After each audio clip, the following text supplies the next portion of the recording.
Capítulo 16. Não se pode servir a Deus e a Mamon. Salvação dos ricos. Resguardar-se da avareza. Jesus na casa de Zaqueu. Parábola do mal rico. Parábola dos talentos. Utilidade providencial da riqueza. Provas da riqueza e da miséria. Desigualdade das riquezas. Instruções dos espíritos. A verdadeira propriedade. Emprego da riqueza. Desprendimento dos bens terrenos. Transmissão da riqueza. Salvação dos ricos. Ninguém pode servir a dois senhores, porque ou ele aborrecerá um e amará o outro, ou se aperfeiçoará um e desprezará o outro. Não podeis servir ao mesmo tempo a Deus e a Mamon. Lucas, capítulo 16, versículo 13. Então um jovem se aproximou de Jesus e disse: Bom mestre, o que é preciso fazer para alcançar a vida eterna? Jesus lhe respondeu: Por que me chamais de bom? Só Deus é bom. Se quereis entrar na vida, guardai os mandamentos. Que mandamentos? Perguntou-lhe. Jesus lhe respondeu: Não matareis, não cometereis adultério, não roubareis, não direis falso testemunho. Honrai vosso pai e vossa mãe, e amai ao vosso próximo como a vós mesmos. O jovem respondeu: Guardei todos esses mandamentos desde minha juventude. O que ainda me falta? Jesus lhe disse: Se quiserdes ser perfeito, ide, vendei o que tendes e dai aos pobres, e tereis um tesouro no céu. Depois, vinde e segue-me. Porém o jovem, ouvindo estas palavras, retirou-se muito triste, pois possuía muitos bens. E então Jesus disse a seus discípulos: Eu vos digo em verdade, que é bem difícil a um rico entrar no reino dos céus. Ainda vos digo mais: é mais fácil um camelo passar pelo buraco de uma agulha do que um rico entrar no reino dos céus. Mateus, capítulo 19, versículo 16 a 24. Lucas, capítulo 18, versículo 18 a 25. Marcos, capítulo 10, versículo 17 a 25. Resguardar-se da avareza. Então um homem lhe disse do meio da multidão: Mestre, dizei a meu irmão que reparta comigo a herança que nos coube. Mas Jesus lhe disse: Homem, quem estabeleceu que eu pudesse ser juiz ou fazer vossas partilhas? Depois lhe disse: Tende cuidado para guardar-vos de toda avareza, pois, em qualquer abundância que o homem esteja, sua vida não depende dos bens que possui. Jesus lhes disse em seguida esta parábola: Havia um homem rico cujas terras tinham produzido extraordinariamente e revolvia dentro de si estes pensamentos: O que farei, se não tenho lugar onde guardar tudo o que vou colher? Eis o que farei, pensou. Derrubarei meus celeiros e construirei outros maiores, e aí colocarei toda a minha colheita e todos os meus bens, e direi à minha alma: Tendes agora muitos bens em reserva para muitos anos. Descansa, come, bebe, regala-te. Mas Deus, nesse mesmo instante, disse a esse homem: Como és insensato! Tua alma será arrebatada ainda esta noite, e para quem ficará isto que guardaste? Assim acontece com aquele que guarda tesouros para si mesmo e que não é rico perante Deus. Lucas, capítulo 12, versículo 13 a 21. Jesus na casa de Zaqueu. E tendo Jesus entrado em Jericó, atravessou a cidade. Havia lá um homem chamado Zaqueu, chefe dos publicanos e bastante rico, e querendo encontrar Jesus para conhecê-lo, não o podia devido à multidão, porque era de estatura baixa. Foi por isso que correu adiante e subiu numa grande árvore para vê-lo, pois ele devia passar por lá. E tendo Jesus chegado a esse lugar, levantou os olhos para o alto, e tendo visto, disse-lhe: Zaqueu, descei depressa, pois preciso ficar hoje em vossa casa. Zaqueu desceu depressa e recebeu-o com alegria. Todos viram isso e disseram murmurando: Ele foi hospedar-se na casa de um homem de má vida. Entretanto, Zaqueu, apresentando-se diante do Senhor, lhe disse: Senhor, dou a metade de meus bens aos pobres, e se fiz o mal a quem quer que seja, pago-lhe 4 vezes mais. Sobre o que Jesus lhe disse, esta casa recebeu hoje a salvação, pois este também é filho de Abraão, pois o Filho do Homem veio para procurar e salvar o que estava perdido. Lucas, capítulo 19, versículo 1 a 10. Parábola do mal rico. Havia um homem rico que se vestia de púrpura e linho, e que se cuidava magnificamente todos os dias. Havia também um mendigo chamado Lázaro, deitado à sua porta, todo coberto de chagas, que desejava saciar-se das migalhas que caíam da mesa do rico. Mas ninguém lhe dava nada, e os cães vinham lamber-lhe as chagas. Aconteceu que esse mendigo morreu e foi levado pelos anjos ao seio de Abraão. O rico também morreu e foi sepultado no inferno. E quando estava nos tormentos, levou os olhos ao alto e viu de longe Abraão e Lázaro em seu seio, e gritando disse estas palavras: Meu pai, tende piedade de mim. Envia-me Lázaro, a fim de que ele molhe a ponta de seu dedo na água para refrescar minha língua, pois sofro extremos tormentos nesta chama. Mas Abraão lhe respondeu: Meu filho, lembrai-vos do que recebestes vossos bens em vida, e que Lázaro somente recebeu males, por isso está agora na consolação, e vós nos tormentos. E além disso, está firmado um grande abismo entre nós e vós, de maneira que aqueles que querem passar daqui para onde estáis não podem, como não se pode passar daí para cá. O rico lhe disse: Eu vos suplico que o mandeis à casa de meu pai, onde tenho 5 irmãos, a fim de que eles dê testemunho, para que eles também não venham para este lugar de tormentos. Abraão lhe disse: Eles têm Moisés e os profetas, que eles os ouçam. Mas o rico respondeu: Meu pai, se algum dos mortos for encontrá-los, farão penitência. Abraão lhe respondeu: Se eles não ouvem nem a Moisés e nem os profetas, não acreditarão em mais nada, ainda que algum dos mortos ressuscite. Lucas, capítulo 16, versículo 19 a 31. Parábola dos talentos. O Senhor age como um homem que, tendo que fazer uma longa viagem para fora de seu país, chamou seus servidores e lhes entregou seus bens. E tendo dado 5 talentos a um, 2 ao outro e 1 a outro, segundo a capacidade diferente de cada um, logo partiu.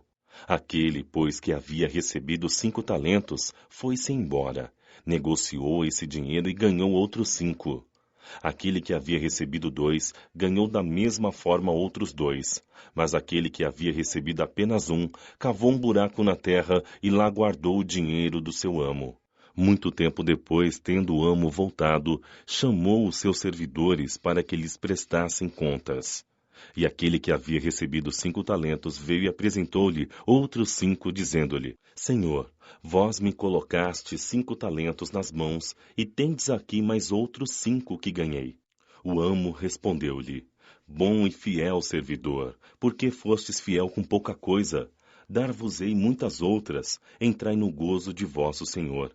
Aquele que havia recebido 2 talentos também veio se apresentar e disse: Senhor, vós me colocastes 2 talentos nas mãos, tendes aqui mais outros 2 que ganhei.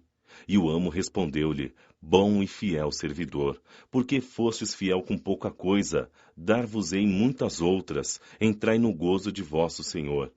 Aquele que tinha recebido apenas 1 talento veio em seguida e lhe disse: Senhor, sei que sois exigente, que ceifais onde não semeastes, e que colheis onde não haveis semeado, porque eu vos temia, fui esconder vosso dinheiro na terra, eis aqui, e vos entrego o que vos pertence. Mas o amo respondeu-lhe: Servidor mau e preguiçoso, sabíeis que ceifo onde não semeei, e que colho onde não espalhei. Devieis, pois, colocar meu dinheiro nas mãos dos banqueiros, a fim de que, em meu retorno, retirasse com juros o que me pertencia. Tirai-lhe, pois, o talento, e dai-o àquele que tem 10 talentos. Pois dar-se-á a todos que têm, e terão em abundância, mas aquele que não tem, tirar-se-lhe-á até mesmo o que parece ter. e que se lance esse servidor inútil nas trevas exteriores. Ali haverá choros e ranger de dentes. Mateus, capítulo 25, versículo 14 a 30.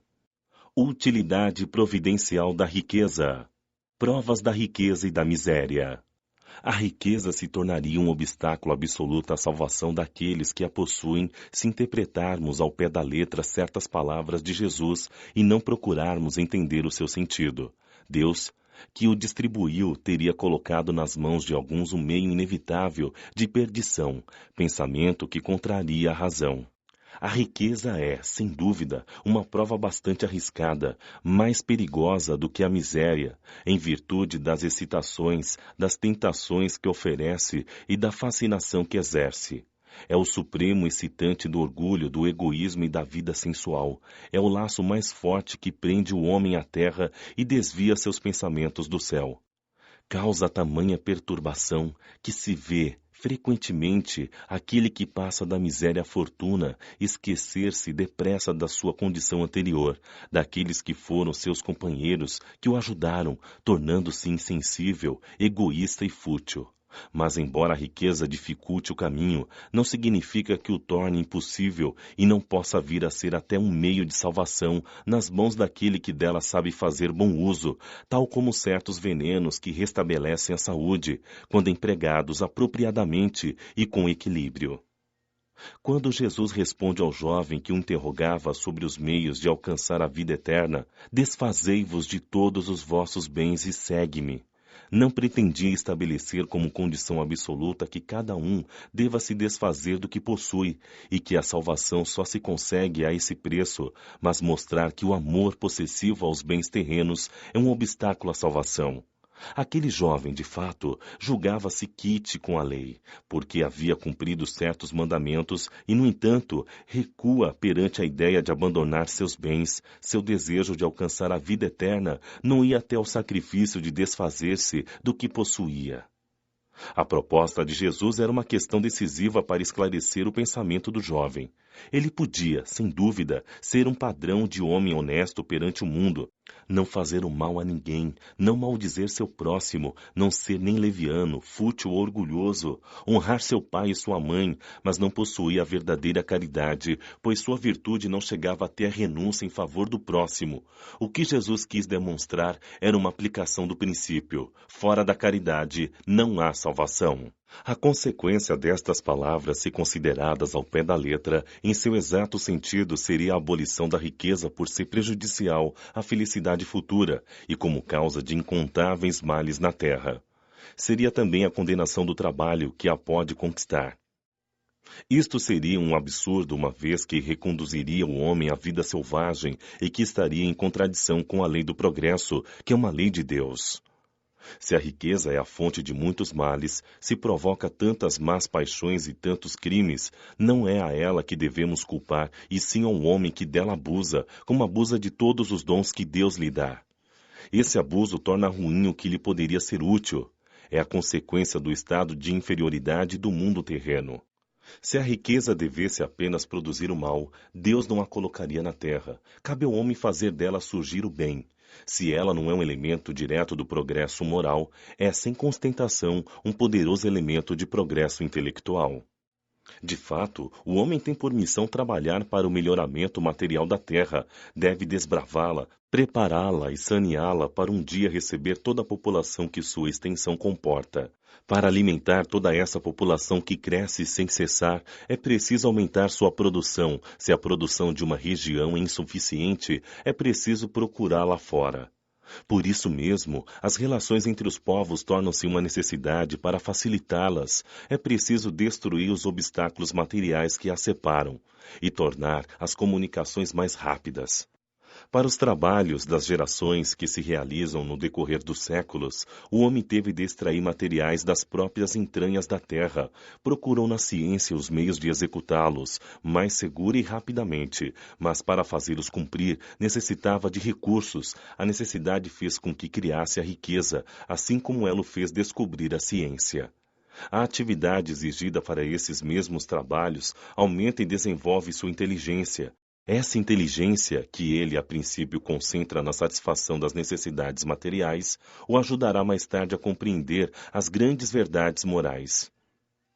Sem a riqueza, que é o principal meio de realização das necessidades do homem, não haveria grandes trabalhos, nem atividades, nem estímulos, nem pesquisas.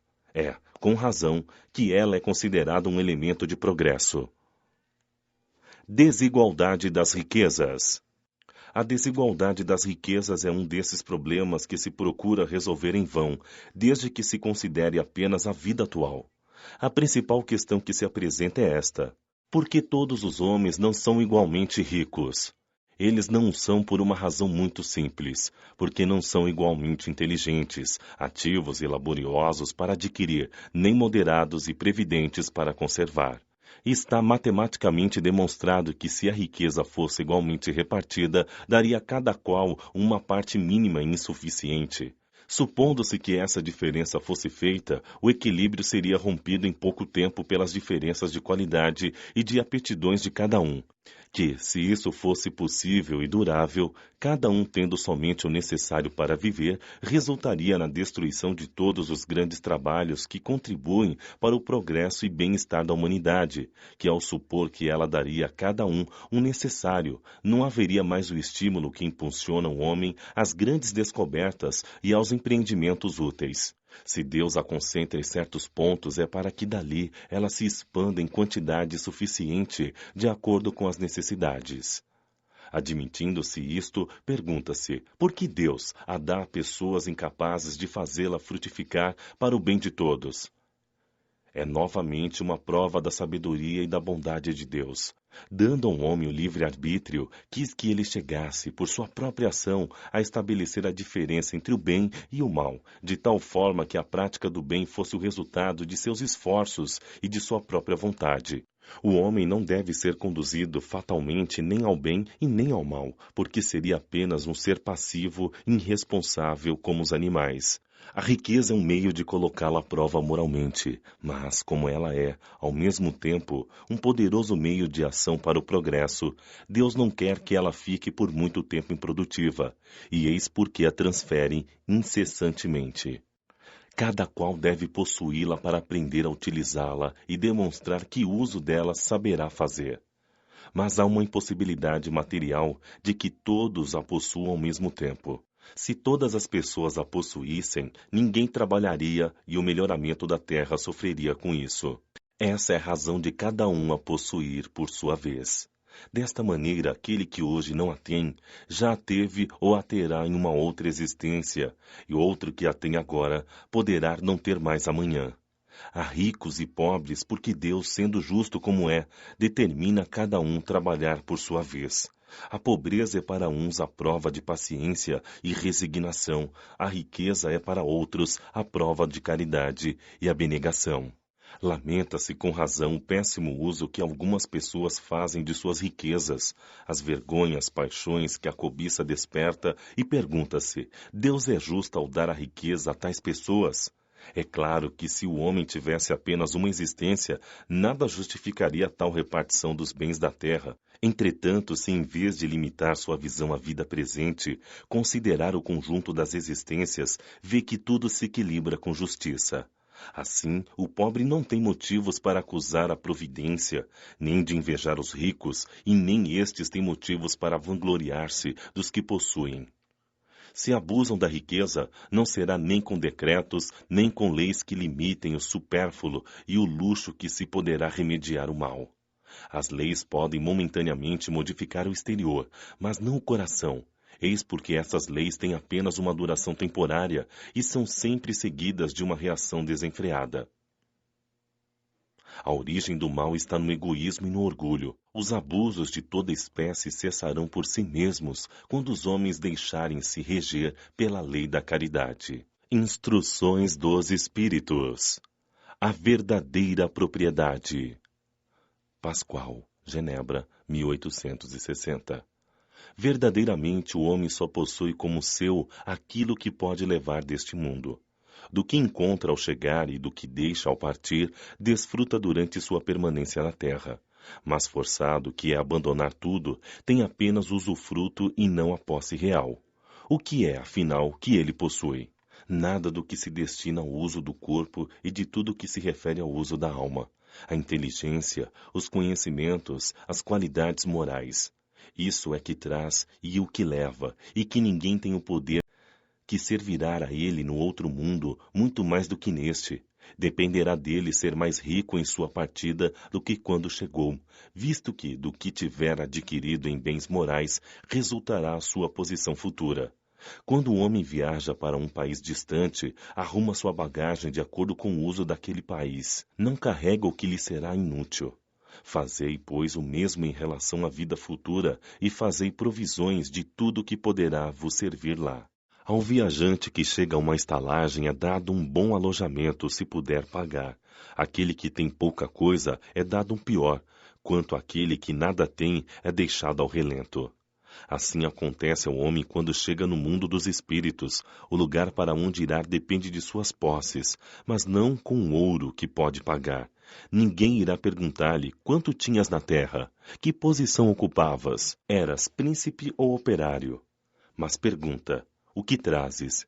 Não será computado nem o valor de seus bens, nem o de seus títulos, mas sim a soma de suas virtudes. Portanto, é desse modo que o operário pode ser mais rico do que o príncipe.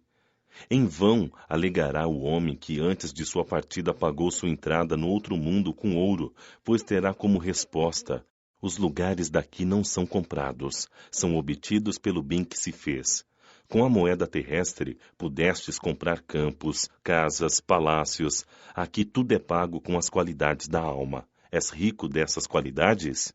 Sê bem-vindo e vai aos primeiros lugares, onde todas as felicidades te esperam. És pobre delas? Vai para os últimos lugares, onde serás tratado de acordo com as tuas posses. Espírito Protetor, Bruxelas, 1861. Os bens da terra pertencem a Deus, que os distribui de acordo com sua vontade, e o homem é apenas o seu usufrutuário, um administrador mais ou menos íntegro e inteligente.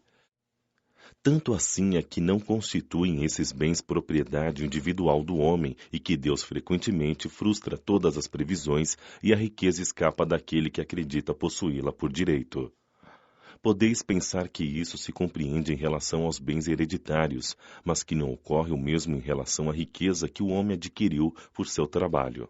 Sem dúvida alguma, se a riqueza legítima é que foi adquirida honestamente, pois uma propriedade é apenas adquirida honestamente quando para possuí-la não se faz o mal a ninguém. Serão exigidas rigorosas contas de todo o dinheiro mal ganho, isto é, ganho em prejuízo de alguém. Mas porque um homem conquistou sua riqueza por si mesmo, terá alguma vantagem ao morrer? Os cuidados que toma ao transmiti-la a seus descendentes não são muitas vezes inúteis? Sim, sem dúvida, pois se Deus não quiser que estes a recebam, nada poderá prevalecer contra sua vontade. Pode o homem usar e abusar dela impunemente durante sua vida, sem prestar contas? Não. Permitindo-lhe adquiri-la, Deus pode querer recompensá-lo durante esta vida por seus esforços, coragem, perseverança. Se a utilizar para servir apenas à satisfação de seus sentidos ou de seu orgulho, se ela se torna um motivo de queda em suas mãos, melhor seria não ter possuído, pois perde o que ganhou e ainda anula todo o mérito de seu trabalho, e quando deixar a terra, Deus lhe dirá que já recebeu sua recompensa. Emprego da riqueza. Cheverus, Bordeaux, 1861. Não podeis servir a Deus e a Mamon, guardai bem isso, vós a quem o amor pelo ouro domina, que venderíeis vossa alma para possuir tesouros, pois eles podem vos elevar acima dos outros homens e vos dar as alegrias das paixões. Não, não podeis servir a Deus e a Mamon. Se, portanto, sentirdes vossa alma dominada pela cobiça da carne, apressai-vos em vos libertar desse domínio que vos esmaga, pois Deus, justo e severo, vos dirá: o que fizeste, depositar infiel dos bens que te confiei? Tu empregaste esse poderoso instrumento das boas obras apenas para a tua satisfação pessoal. Qual é, pois, o melhor emprego da riqueza? Procurai nestas palavras: amai-vos uns aos outros. A solução desse problema, aí está o segredo do bom emprego das riquezas. Aquele que ama ao seu próximo já tem a sua linha de conduta traçada. A aplicação da riqueza que mais agrada a Deus é na caridade, não na caridade fria e egoísta que consiste em distribuir ao redor de si o supérfluo de uma existência dourada, mas na caridade plena de amor que procura a desgraça e a socorre sem humilhá-la. Rico, dá do teu supérfluo, faze melhor. Dá um pouco do teu necessário, pois teu necessário ainda é excessivo, e dá com sabedoria. Não rejeites o pranto com medo de seres enganado, mas vai à origem do mal. Ajuda primeiro, informe-te em seguida, e vê se o trabalho, os conselhos, até mesmo a afeição, não serão mais eficientes do que a tua esmola. Espalha ao redor de ti, com abundância, o amor a Deus, o amor ao trabalho e o amor ao próximo. Coloca tuas riquezas sobre uma base segura que te garantirá grandes lucros, as boas obras. A riqueza da inteligência deve te servir como a do ouro. Espalha ao teu redor os tesouros da instrução e sobre teus irmãos os tesouros do teu amor, e eles frutificarão. Um Espírito Protetor, Cracóvia, 1861. Quando considero a brevidade da vida, causa-me dolorosa impressão o fato de terdes como objetivo incessante a conquista do bem-estar material, ao passo que dedicais tão pouca importância e consagrais apenas pouco ou nenhum tempo ao vosso aperfeiçoamento moral, que vos será levado em conta por toda a eternidade. Diante da atividade que desenvolveis, seria de se acreditar tratar-se de uma questão do mais elevado interesse para a humanidade, mas ela, quase sempre, é para atender aos vossos exageros, às vaidades e ao vosso gosto pelos excessos. Quantas penas, quantos cuidados e tormentos, quantas noites em claro para aumentar uma fortuna, muitas das vezes já mais do que suficiente. O cúmulo do absurdo é ver, não raro aqueles que têm um amor imoderado pela fortuna e pelos prazeres que ela proporciona, sujeitarem-se a um trabalho árduo, vangloriarem-se de uma existência dita de sacrifício e mérito, como se trabalhassem para os outros e não para si mesmos. Insensatos! Acreditais então realmente que vos serão levados em conta os cuidados e os esforços que fazeis movidos pelo egoísmo, a vaidade e o orgulho enquanto esqueceis o cuidado com vosso futuro, assim como um dos deveres de solidariedade fraterna, obrigatórios a todos os que desfrutam das vantagens da vida social? Pensastes apenas em vosso corpo, seu bem-estar, seus prazeres, foram o objetivo único de vossa preocupação egoísta. Pelo corpo que morre, vos esqueceis do espírito que viverá eternamente. Assim, esse Senhor tão estimado e acariciado tornou-se o vosso tirano, comanda vosso espírito, que se fez escravo dele. Seria essa a finalidade da existência que Deus vos concedeu? Fenelon, Argel, 1860. O homem, sendo o depositário, o administrador dos bens que Deus lhe depositou nas mãos, terá que prestar contas rigorosas do emprego que deles fizer por seu livre arbítrio. O mau uso consiste em fazê-lo servir apenas à satisfação pessoal. Ao contrário, o uso é bom todas as vezes que resultar num benefício para o próximo, e o mérito será proporcional ao sacrifício que para isso se impôs. A beneficência é apenas um dos modos de empregar a riqueza. Ela alivia a miséria atual, mata a fome, protege do frio e dá asilo ao abandonado. Além disso, há um dever igualmente imperioso, meritório, o de prevenir a miséria. Eis a missão das grandes fortunas, gerar trabalhos de toda a espécie e executá-los, e ainda que dessa atividade resulte um legítimo ganho em favor dos que assim as empregam, o bem não deixaria de existir, pois o trabalho desenvolve a inteligência e eleva a dignidade do homem, permitindo-lhe dizer com satisfação que ganha o pão que o alimenta, enquanto a esmola humilha e envergonha. A fortuna concentrada em uma só mão deve ser como uma fonte de água viva que espalha a fecundidade e o bem-estar ao seu redor. Ricos, vós que a empregardes conforme a vontade de vosso Senhor, vosso próprio coração será o primeiro a beneficiar-se dessa fonte generosa. Tereis nesta vida os indescritíveis prazeres da alma, ao invés dos prazeres materiais do egoísta que deixam vazio no coração. Vosso nome será abençoado na terra, e quando a deixardes, o soberano Senhor vos dirigirá a palavra da parábola dos talentos. Bom e fiel servidor, entrai no gozo de vosso Senhor. Nesta parábola, o servidor que enterrou na terra o dinheiro que lhe foi confiado não é a imagem das pessoas avarentas, nas mãos das quais a riqueza é improdutiva? Se, no entanto, Jesus fala principalmente das esmolas, é que no seu tempo e no país onde vivia, ainda não se conheciam os trabalhos que as artes e as indústrias mais tarde criariam, e nos quais a riqueza pode ser empregue utilmente para o bem geral. A todos os que podem dar, pouco ou muito, direi: dai a esmola quando for necessário, mas, tanto quanto possível, convertei-a em salário, a fim de que aquele que a recebe não tenha do que se envergonhar.